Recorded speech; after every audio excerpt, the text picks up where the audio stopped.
السلام عليكم ورحمة الله تعالى وبركاته. الحمد لله رب العالمين والصلاة والسلام على سيد المرسلين وعلى آله وأصحابه أجمعين.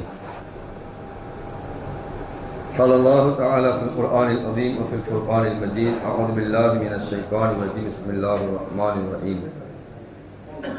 يا أيها الذين آمنوا إذا قمتم إلى الصلاة فاغسلوا وجوهكم وأيديكم إلى المرافق. صدق الله العلي العظيم. புகழும் புகழ்ச்சியும் நம்மை எல்லாம் படைத்து பரிபாலித்துக் கொண்டிருக்கக்கூடிய எல்லாம் அல்ல இறைவனுக்கு குறித்தாகட்டுமாக. அவனுடைய திருத்தூதர் நம் ஆய்வு தலைவர் அண்ணலம் பெருமானா ஸல்லல்லாஹு அலைஹி வஸல்லம் அன்னவர்கள் மீதும் அவர்களின் வழி நடந்த உத்தம சத்திய சஹாபாக்கள், தாபிஈன்கள், தபா தாபிஈன்கள், சுஹதாக்கள், சாலிஹீன்கள், 5ஆம் நாள் தராவியை முடித்துவிட்டு அல்லாஹ்வினுடைய அருளை பெறுவதற்காக வேண்டி இங்கே அமர்ந்திருக்கக்கூடிய நம் அத்தனை பேர் மீதும் அல்லாஹ்வினுடைய அருள் என்றென்றும் நிறைவாக உண்டாகட்டுமாக. ஆமீன். கண்ணியத்திற்கும் மதத்திற்கும் உரிய அல்லாஹ்வின் நல்லடியார்களே, பெரியவர்களே, சகோதரர்களே, இன்றைக்கு அல் மாயிதா உணவு தட்டு என்று சொல்லப்படக்கூடிய ஒரு சூரா ஓதப்பட்டது. இந்த சூறாவிலே அல்லாஹ் தஆலா ஒரு ஆயத்திலே தொழுகையின் திறவுகோலாக இருக்கக்கூடிய ஒழுவை குறித்து அல்லாஹ் தஆலா பேசுகிறார். சொர்க்கத்தினுடைய திறவுகோல் தொழுகை, தொழுகையினுடைய திறவுகோல் ஒழு என்பதாக அருமை நாயகம் ஸல்லல்லாஹு அலைஹி வஸல்லம் சொன்னார். அந்த ஒழுவை குறித்து அல்லாஹ் தஆலா இந்த வசனத்திலே பேசுகிறார். நீங்கள் தொழுகைக்காக வேண்டி தயாராகி விட்டீர்கள் என்று சொன்னால் இந்த ஒழுவை கண்டிப்பாக நீங்கள் செய்ய வேண்டும். இந்த ஒழு செய்தால்தான் உங்களுடைய தொழுகை கூடும் என்பதாக அல்லாஹ் தஆலா இந்த இறைமறை வசனத்திலே சொல்லி காட்டுகிறார். இந்த இறைமறை வசனத்தில் அல்லாஹ் தஆலா தொழுகையினுடைய மிக முக்கியமான, ஒழுவினுடைய மிக முக்கியமான 4 ஃபர்லுகளை சொல்கிறார். இந்த 4ஐயும் நாம் சரியான முறையில் செய்யவில்லை என்று சொன்னால் நம்முடைய தொழுகை கூடாது. ஒழுவிலே ஃபக்ஸிலு உஜூஹக்கும், உங்களுடைய முகத்தை நீங்கள் கழுகுங்கள் என்பதாக அல்லாஹ் முதலாவதாக சொல்கிறார். நம்ம சின்ன வயசுல படிச்சிருப்போம், நெற்றி முடியிலிருந்து தாடை கீழ் வரை, ஒரு காதின் சோனையிலிருந்து மறு காதின் சோனை வரை, இதுதான் ஃபேஸ், இதுதான் முகம். இந்த முகத்தை என்ன செய்யணும்னு சொன்னா இப்படியே கழுகணும். தாடி அதிகமா இருந்தது என்று சொன்னால் அதை கோதி கழுகணும் என்பதாக அதனுடைய முஸ்தஹபுல சொல்லுவாங்க. இப்போ முகத்தை என்ன செய்யணும்னு சொன்னா காதை விட்டு இந்த முழு முகத்தையும் என்ன செய்யணும்னு சொன்னா கழுகணும். இதுல கொஞ்சம் இடத்துல, இந்த இடத்துல தண்ணி படலன்னு சொன்னா ஒழு கூடாது. ஒழு கூடவில்லை என்று சொன்னால் தொழுகை கூடாது. இரண்டாவது அல்லாஹ் தஆலா சொல்கிறான், உங்களுடைய கரங்களை முழங்கை வரைக்கும் நீங்க என்ன செய்யுங்கன்னு சொன்னா கழுகுங்கள் என்பதாக அல்லாஹ் சொல்கிறான். சில பேர்லாம் அவசரமா ஒழு செய்யும் போது என்ன செய்யறாங்கன்னு சொன்னா பாதி கையை கழுவிட்டு வராங்க. முழங்கை என்று சொன்னால் அல்லாஹ் தஆலா இது வரைக்கும் சொல்கிறான். முழங்கை இதற்கு மேல் வரைக்கும் என்ன செய்யணும்னு சொன்னா கழுக வேண்டும் என்பதாக அல்லாஹ் தஆலா திருமறையிலே சொல்லுகிறான். இதுல கொஞ்சம் நம்ம மிஸ் பண்ணாலும் கூட நம்முடைய தொழுகை என்ன செய்யாது, கூடாது. மூன்றாவதாக அல்லாஹ் தஆலா சொல்வது வம்ஸஉ பிருஊசிக்கும், உங்களுடைய தலைமுடியை நீங்க என்ன செய்யுங்க, மசக செய்யுங்கள். தண்ணீர் எடுத்து என்ன செய்யணும், மசக செய்யணும். 4இல் 1 பாகம் மசக செஞ்சா போதும். நான்காவதாக அல்லாஹ் தஆலா சொல்வது வஅர்ஜுலக்கும் இலல் கஅபைன், கணுக்கால் வரைக்கும் உங்களுடைய கால்களை நீங்கள் கழுக வேண்டும். கணுக்கால், இந்த காலை கழுகும் போது அவசரமா குழாவை திறந்து விட்டுட்டு காலை கீழே விட்டுட்டு என்ன செய்யறோம், டக்குன்னு திறந்து மூடிட்டு வரோம் பாத்தீங்களா? அந்த மாதிரி இல்லாம அந்த கணுக்கால் வரைக்கும் என்ன செய்யணும்னு சொன்னா நம்முடைய கால்களை கழுக வேண்டும். முழு முகத்தையும் முழங்கை வரைக்கும் தலைக்கு மசகு செய்யறது, கணுக்கால் வரைக்கும் கழுகிறது. இந்த 4ம் ஒழுவினுடைய ஃபர்லு. இந்த 4ல கொஞ்சம் ஒரு இடத்துல தண்ணீர் படாமல் நம்ம அவசரமா ஒழு செஞ்சுட்டு வந்துட்டோம்னு சொன்னா நம்முடைய ஒழுவும் கூடாது, நம்முடைய தொழுகையும் கூடாது. இந்த 4 ஒரு மனிதர் சரியான முறையில் செய்துவிட்டு தொழுகையை ஆரம்பித்து விட்டார் என்று சொன்னா அவருடைய தொழுகை கூடிடும். அப்ப நம்ம ஒழு செய்யக்கூடிய முறையெல்லாம் இருக்கு பாத்தீங்களா? முதல்ல மணிக்கட்டு வரைக்கும் 3 தடவை கழுகுறோம், முகத்தை 3 தடவை கழுகுறோம், கையை 3 தடவை கழுகுறோம், அதற்கு பிறகு நாசிக்கு 3 முறை நீர் செலுத்துறோம், வாயை 3 முறை குளிக்கிறோம், தலைக்கு 1 தடவை மசக செய்யறோம், பிடரிக்கு மசக செய்யறோம். பாருங்க, இதெல்லாம் சுன்னத்து. இந்த மாதிரி சுன்னத்தான முறைகளை பின்பற்றி நம்ம ஒழுவை பரிபூர்ணமா செஞ்சோம்னு சொன்னா இதுதான் பரிபூர்ணமான ஒழு என்பதாக அருமை நாயகம் ஸல்லல்லாஹு அலைஹி வஸல்லம் நமக்கு சொல்லி கொடுத்திருக்கிறார். இன்ஷா அல்லாஹ் அந்த அடிப்படையில் நம்முடைய ஒழுவை ஆக்கிக் கொள்வோமா? இந்த பரிபூர்ணமான முறையில் நம்முடைய ஒழுவை நாம் ஆக்கி கொண்டு விட்டோம் என்று சொன்னால் கழுக வேண்டிய இடத்தை சரியான முறையில் நாம் கழுகி நம்முடைய ஒழுவை நாம் தயார்படுத்தி கொண்டு விட்டோம் என்று சொன்னால் அதற்கு எவ்வளவு சிறப்புகள் இருக்கிறது என்பதாக அருமை நாயகம் ஸல்லல்லாஹு அலைஹி வஸல்லம் சொல்கிறார்கள். மன் தவல்ல, ஒருவர் ஒழு செய்கிறார், அந்த ஒழுவை எப்படி செய்கிறார் சொன்னா ஃபஅஹ்ஸனல் உலுஅ, சரியான முறையில நேர்த்தியான முறையில பரிபூர்ணமான முறையில் அந்த ஒழுவை அவர் செய்து முடிக்கிறார் என்று சொன்னால் ஹரஜத் கதாயாஹு மின் தஹ்தி அல்ஃபாரிஹி, அவருடைய பாவங்கள் எல்லாம் அவருடைய விரல் நுனியிலிருந்து வெளியே சென்றுவிடும் என்பதாக அருமை நாயகம் ஸல்லல்லாஹு அலைஹி வஸல்லம் சொல்கிறார். அதனால அபூ ஹனீஃபா ரஹ்மத்துல்லாஹி அல்லாஹ் தஆலா பெரிய ஒரு திறமையை கொடுத்திருந்தான். மனிதர்கள் ஒழு செய்யும் போது அவங்களுடைய பாவங்கள்லாம் வெளியே போகும்போது அந்த என்ன பாவங்கள் என்பதை பார்க்கக்கூடிய அகக்கண்ணை அல்லாஹ் தஆலா கொடுத்திருந்தான். அதனால பக்கத்துல இருந்து ஒழு செய்யறவங்கலாம் அந்த ஒழுவுல இருந்து போகக்கூடிய அந்த பாவத்தை பார்த்து பார்த்து பார்த்து இவ்வளவு பெரிய பாவம் செய்யறானுங்களே, பெரிய பெரிய பாவம் செஞ்சுட்டு இங்க ஒழு செஞ்சுட்டு இருக்காங்க என்பதாக அவங்க நினைச்சு அல்லாஹ்ட்ட துஆ கேட்கிறாங்க. யா அல்லாஹ் இந்த தன்மையே எனக்கு வேணாம், ஏன்னா அவ்வளவு பாவிகள் இருக்கிறாங்க, இதை பார்த்து அவங்க மேல எனக்கு கெட்ட எண்ணம் வந்துடுது, அதனால இது வேணாம் என்பதாக என்ன செய்யறாங்கன்னு சொன்னா அல்லாஹ்ட்ட கேட்கிறாங்க. அது மாதிரி நீக்கப்பட்டது என்பதாக நாம் பார்க்கிறோம் வரலாற்றிலே. அப்போ ஒரு மனிதர் சரியான முறையில் ஒழு செய்தார் என்று சொன்னால் அவருடைய பாவங்கள் எல்லாம் அந்த ஒழுவின் மூலமாக அல்லாஹ் தஆலா அழித்து விடுவான் என்பதாக அருமை நாயகம் சொன்னார். இன்னொரு ஹதீஸ்ல பார்க்கிறோம், ரசூலுல்லாஹ் சொல்றாங்க, உங்களுடைய பாவங்கள் அழிக்கப்பட்டு உங்களுடைய தரஜாக்கள் உயர்த்தப்பட வேண்டும் என்று சொன்னால் 3 விஷயங்களை நீங்கள் சரியான முறையில் செய்தீர்கள் என்று சொன்னால் உங்களுடைய பாவங்கள் அழிக்கப்பட்டு உங்களுடைய தரஜாக்கள் உயர்த்தப்படும். அது என்ன? பெருமானார் ஸல்லல்லாஹு அலைஹி வஸல்லம் சொல்கிறார்கள், இஸ்பாகுல் உலூஇ அலல் மக்காரிஹி, எவ்வளவு கஷ்டமான சூழ்நிலைகளாக இருந்தாலும் சரி அந்த நேரத்தில் ஒழுவ பரிபூர்ணமான முறையில் செய்யும் போது அல்லாஹ் தஆலா நம்முடைய பாவங்களை மன்னித்து நமக்கு அந்தஸ்துகளை உயர்த்துகிறார். கஷ்டமான நேரம்னு சொன்னா என்ன?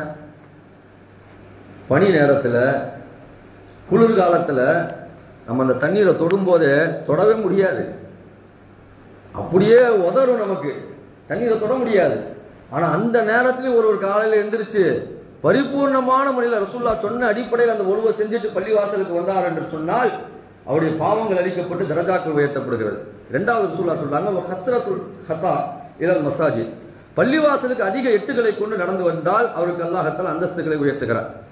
மூன்றாவது வந்திலாரு ஸலாத் பாத ஸலாத், ஒரு தொழுகைக்கு பின்னால் இன்னொரு தொழுகை எதிர்பார்த்திருப்பது, இது முஃமினுடைய அடையாளம். ஃபஜ்ர் முடிஞ்சா அடுத்து லொஹருக்கு போகணுன்ற ஒரு எண்ணத்தோடு நம்ம இருந்தோம்னு சொன்னா நம்முடைய பாவங்கள் அழிக்கப்பட்டு அல்லாஹ் தஆலா நமக்கு என்ன செய்யறான்? அந்தஸ்துகளை உயர்த்துகிறான். லொஹர் முடிஞ்சதா அசர், அசர் முடிஞ்சா இஷா, மகரிப் முடிஞ்சா இஷா, இஷா முடிஞ்சா ஃபஜ்ர், இந்த சிந்தனையோடு நாம் இருந்தோம் என்று சொன்னால் அல்லாஹ் தஆலா நம்முடைய பாவங்களை எல்லாம் அழித்து நமக்கு உயர்ந்த அந்தஸ்துகளை தருவார்.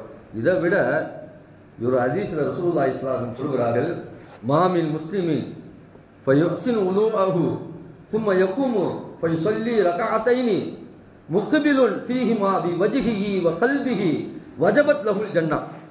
ஒருத்தர் ஒழுவு அழகான முறையில் செஞ்சு 2 ரக்காத் அவர் நஃபில் தொழுகையை தொழுதாலும் கூட அகமும் முகமும் கிப்லாவை முன்னோக்கி இருந்து அவர் 2 ரக்காத் நஃபிலான தொழுகையை தொழுதாலும் கூட வஜபத் லஹுல் ஜன்னah, அவருக்கு சொர்க்கம் வாஜிபாகி விட்டது என்பதாக ரசூலுல்லாஹ் சொன்னார். ஒழுவு சரியான முறையில் செஞ்சு 2 ரக்காத் தொழுதா சொர்க்கம் வாஜிப் என்பதாக சொல்லப்படுகிறது. இன்னொரு ஹதீஸ்ல முஸ்லிம் ஷரீஃப்ல வருது, இதெல்லாம் முஸ்லிம்ல வரக்கூடிய ஹதீஸ். இன்னொரு ஹதீஸ்ல ரசூலுல்லாஹ் சொல்றாங்க, இப்படி அழகான முறையில் ஒரு ஒழு செஞ்சுட்டு கடைசியில ஒழுவெல்லாம் முடிச்சிட்ட பிறகு ஒரு துவா இருக்கு, அது என்ன துவா சொல்லுங்க பார்க்கலாம்? ரசூலுல்லாஹ் மீது ஸலவாத் சொல்லணும். அஷ்ஹது அன் லா இலாஹ இல்லல்லாஹ் வ அஷ்ஹது அன்ன முஹம்மது ரசூலுல்லாஹ் அல்லாஹும்ம ஜஅல்னி மினத் தவ்வாபீன வ ஜஅல்னி மினல் முத்தஹஹிரீன வ ஜஅல்னி மின் இபாதிக்கஸ் ஸாலிஹீன். இந்த துவா ஒருத்தர் ஓதிட்டாருன்னு சொன்னா அல்லாஹ் தஆலா சொர்க்கத்தினுடைய 8 வாயில்கள்ல எந்த வாயில்ல வேணா நீங்க நுழைஞ்சுக்கங்க, 8 வாசல்கள்ல எந்த வாசல்ல வேணா நீங்க நுழைஞ்சுக்க என்பதாக அல்லாஹ் தஆலா அவருக்கென்று ஒரு தனி ஒரு அந்தஸ்தை கொடுப்பான் என்பதாக அருமை நாயகம் ஸல்லல்லாஹு அலைஹி வஸல்லம் சொன்னார். நம்ம இன்ஷா அல்லாஹ் உலூவுக்கு பிறகு இந்த துவா ஓதுறோமா? நம்ம ஓதவில்லை என்று சொன்னால் கண்டிப்பா இன்ஷா அல்லாஹ் இந்த துவா ஓதுங்க. பின்னாடி சொன்னது தெரியாவிட்டாலும் கூட குறைந்தபட்சம் ரசூலுல்லாஹி மீது ஸலவாத் சொல்லுங்க. அஷ்ஹது அன் லா இலாஹ இல்லல்லாஹ் வ அஷ்ஹது அன்ன முஹம்மது ரசூலுல்லாஹ், இந்த கலிமாவை ஓதிட்டோம்னு சொன்னா எந்த சொர்க்கத்துல வேணா நம்ம என்ன செய்யலாம், நுழையலாம் என்பதாக அருமை நாயகம் ஸல்லல்லாஹு அலைஹி வஸல்லம் சொன்னார்கள். இன்னும் இதை விட சிறப்பை ஒரு ரசூலுல்லாஹி ஸல்லல்லாஹு அலைஹி வஸல்லம் சொல்கிறார்கள். ஒரு தடவை அபூ ஹுரைரா ரலியல்லாஹு அன்ஹு என்ன செய்யறாங்க, ஒழு செஞ்சுட்டு இருக்கிறாங்க. ஒழு செய்யும் போது தண்ணீரை நம்ம முழங்கை வரைக்கும் தானே கழுகணும். அவங்க கம்கட்டு வரைக்கும் தண்ணீரை விட்டுட்டு இருக்கிறாங்க. பக்கத்தில் இருந்த சஹாபி பார்த்துட்டு, என்னங்க இங்கெல்லாம் தண்ணியை விடுறீங்க, இது ரசூலுல்லாஹ் சொல்லி தந்த முறை இல்லையே என்பதாக கேட்கும் போது அபூ ஹுரைரா ரலியல்லாஹு சொல்றாங்க, ரசூலுல்லாஹ் சொன்னதை நான் கேட்டிருக்கேன், நீங்க கேட்டிருந்தீங்களா நீங்களும் அதை செய்வீங்க. என்ன ரசூலுல்லாஹ் சொன்னாங்க என்பதாக கேட்கும்போது, யார் உலகத்துல ஒழு செய்யும் போது அவருடைய தண்ணீர் எங்கெல்லாம் படுகிறதோ அங்கே நாளை மறுமை நாளிலே அவருக்கு தங்கம் அணிவிக்கப்படும் என்பதாக அருமை நாயகம் ஸல்லல்லாஹு அலைஹி வஸல்லம் சொன்னார்கள். தபுலுகுல் ஹில்யத்து ஹத்தா யபுலுகுல் உலு. ஒழுவினுடைய தண்ணீர் எங்கெல்லாம் படுகிறதோ அங்கெல்லாம் அல்லாஹ் தஆலா என்ன செய்வான், தங்கத்திலான அணிகலன்களை அல்லாஹ் தஆலா அணிவிப்பான்.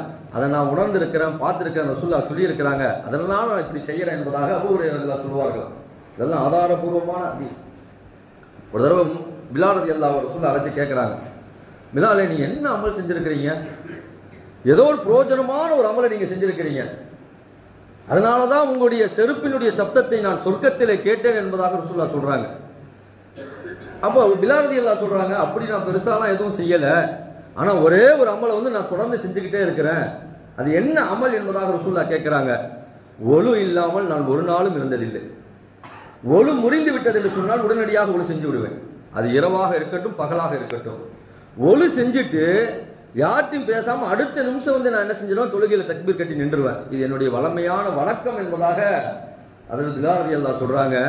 இதனால் அவருக்கு அல்லாஹ் தஆலா எவ்வளவு பெரிய ஒரு பாக்கியத்தை கொடுக்கிறான்னு பாத்தீங்கன்னா, அவர் மௌத்தாகுவதற்கு முன்பாகவே அவருடைய செருப்பினுடைய சத்தம் என்ன செய்யுது, சொர்க்கத்திலே கேட்கப்படுகிறது. அல்ஹம்துலில்லாஹ், எவ்வளவு சிறப்புகள் ஒழுவை நாம் சரியான முறையில் செய்யும் போது எவ்வளவு சிறப்புகள் இருக்கிறது. இன்னொரு ஹதீஸ்ல வருது, ரசூலுல்லாஹ் சொல்றாங்க, இன்ன உம்மதி துஆவுன இலா யௌமல் கியாமத்தி.